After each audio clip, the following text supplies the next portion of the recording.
Hello, അപ്പോൾ ആദ്യമായിട്ട് ഒരു ട്രാവൽ വ്ളോഗൊക്കെ ചെയ്യാമെന്ന് വിചാരിച്ചു.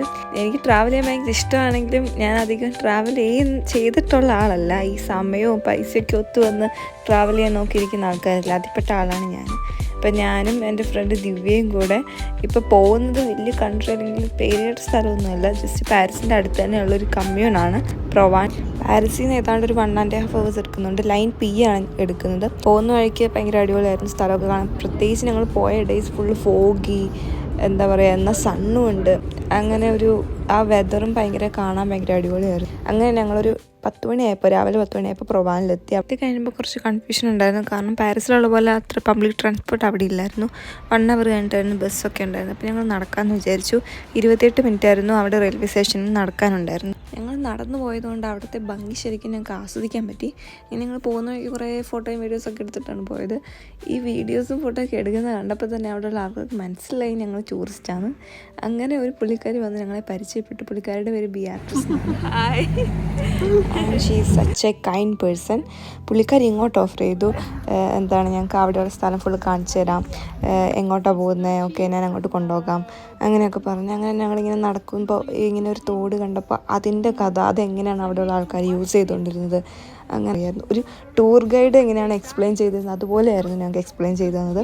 ഓക്കെ, അങ്ങനെ വന്നപ്പോൾ എനിക്ക് പിന്നെ കുറച്ച് ഡൗട്ട് ഉണ്ടായിരുന്നു. കാരണം ഇനി അവസാനം നമ്മളുടെ കയ്യിൽ നിന്ന് പൈസ മേടിക്കുമോ, ഇനി വല്ല ടൂർ ഗൈഡാണോ? കാരണം അങ്ങനെയുള്ള കുറേ സ്കാം പാരീസിലുള്ളതുകൊണ്ട് നമുക്ക് ആരെയും വിശ്വസിക്കാൻ പറ്റും. ഇവ പറഞ്ഞു അങ്ങനെയൊന്നും ആയിരിക്കില്ല, പുള്ളിക്കാരിനെ കണ്ടിട്ട് അങ്ങനെയൊന്നും തോന്നുന്നില്ല. എനിവേ പുള്ളിക്കാരി അങ്ങനെയൊന്നും അല്ലായിരുന്നു. പുള്ളിക്കാരി ഭയങ്കര കൈൻഡാണ് ആൻഡ് ഭയങ്കര ഹെൽപ്ഫുൾ മെൻറ്റാലിറ്റി ഉള്ള ഒരാളായിരുന്നു.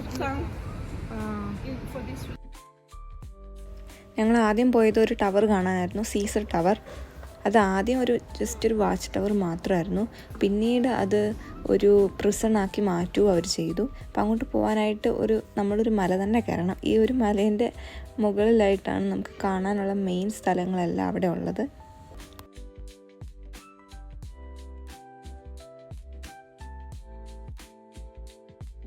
ഇതിന് തൊട്ടടുത്ത് തന്നെ ഒരു ചർച്ചും അതേ ടൈമിൽ അവർ പണിതിട്ടുണ്ട്. But this bell tower collapsed, and so they put the bells at the top here instead, and so they needed to build a roof to protect the bells. അതിൻ്റെ മേളിൽ കയറാനായിട്ട് €5 പെർ അഡൾട്ടാണ് ആവുന്നത്. ടവറിൻ്റെ മേളിലേക്ക് കയറുമ്പോൾ ഇങ്ങനെ കാണുന്ന ഓരോ കാര്യങ്ങൾ, അവിടുത്തെ പാർട്സ്, അങ്ങനെ ഓരോന്നിൻ്റെ എക്സ്പ്ലനേഷനൊക്കെ ഞങ്ങൾക്ക് ബിയാട്രിസ് പറഞ്ഞു തന്നു.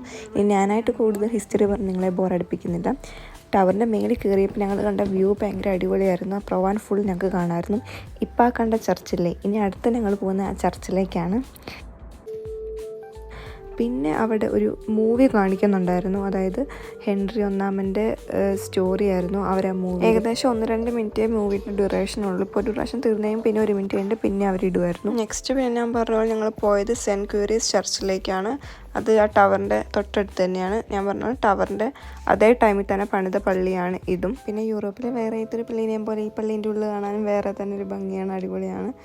എന്താ പറയുക, ഒരു ഗോത്തിക് സ്റ്റൈലിൽ പണിതേക്കുന്ന പള്ളിയാണ്. കാര്യം നല്ല വെയിലുണ്ടെന്ന് പറഞ്ഞാലും തണുപ്പും നല്ലോണം ഉണ്ടായിരുന്നു. -2 ആയിരുന്നു ഞങ്ങൾ പോയ ടൈമിൽ. അതിനിടയ്ക്ക് എനിക്ക് നല്ല പല്ലുവേദന എടുക്കുന്നുണ്ടായിരുന്നു തണുപ്പ് കാരണം. പിന്നെ ഞങ്ങളിങ്ങനെ ഒരു നല്ല ക്യൂട്ട് സ്ഥലം കണ്ടപ്പോൾ അവിടുന്ന് കുറച്ച് ഫോട്ടോസും വീഡിയോസൊക്കെ എടുത്ത് ബിയാട്രിസിൻ്റെ കൂടെയും കുറേ ഫോട്ടോസൊക്കെ എടുത്തു. ഓക്കെ, ഞങ്ങൾ പിന്നെ പോയത് ഫോർട്ടിലാണ്. അതെല്ലാം ജസ്റ്റ് അടുത്തടുത്താണ്. മറ്റേ ചർച്ചും അതേപോലെ ടവറാണെങ്കിലും ഈ ഫോർട്ട്സ് ആണെങ്കിലും എല്ലാം അടുത്താണ്. ഇതിലെൻ്റെ ഫേവറേറ്റ് സ്ഥലവും ഇതാണ്. കാരണം ഭയങ്കര കാം, ഒരു പ്രത്യേക വൈബായിരുന്നു അവിടെ. അറ്റ്മോസ്ഫിയർ എല്ലാം ഭയങ്കര പീസ്ഫുൾ, കാം, അങ്ങനെ. പിന്നെ എന്താ പറയുക, അവിടെ നിന്ന് കിട്ടുന്ന വ്യൂവും ഭയങ്കര അടിപൊളിയായിരുന്നു.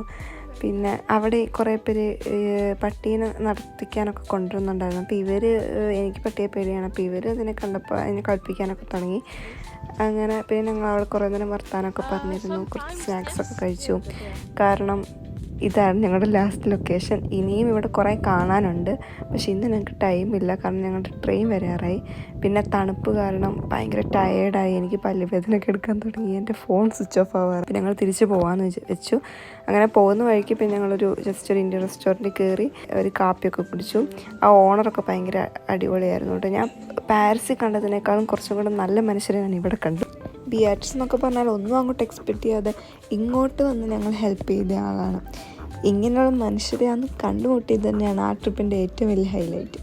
പിന്നെ beauty is not always in the destination, it's in the journey എന്ന് പറയുന്നത് എത്രയോ സത്യമാണ്. പിന്നെ ആ സ്ഥലത്തെ പറ്റി പറയുകയാണെങ്കിലും നമുക്കൊരു കാം അറ്റ്മോസ്ഫിയർ അല്ലെങ്കിൽ ഒരു നേച്ചർ വൈബൊക്കെ നമ്മൾ ആഗ്രഹിക്കുന്നതെങ്കിൽ ഷുവറായിട്ടും ഞാൻ റെക്കമെൻഡ് ചെയ്യുന്നൊരു സ്ഥലമാണ്.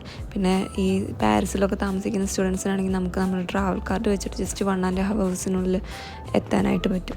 എന്തായാലും സമ്മറിലും ഇനിയും ഇങ്ങോട്ട് വരണം എന്നാണ് ഞങ്ങൾ ആഗ്രഹിക്കുന്നത്. അപ്പോൾ ഓക്കെ, ബൈ, സീ യു. ഇനിയും ഇങ്ങനെ ചെറിയ ട്രാവൽ വ്ളോഗൊക്കെ ആയിട്ട് ഞാനിവിടെ ഉണ്ടാകും. ബൈ.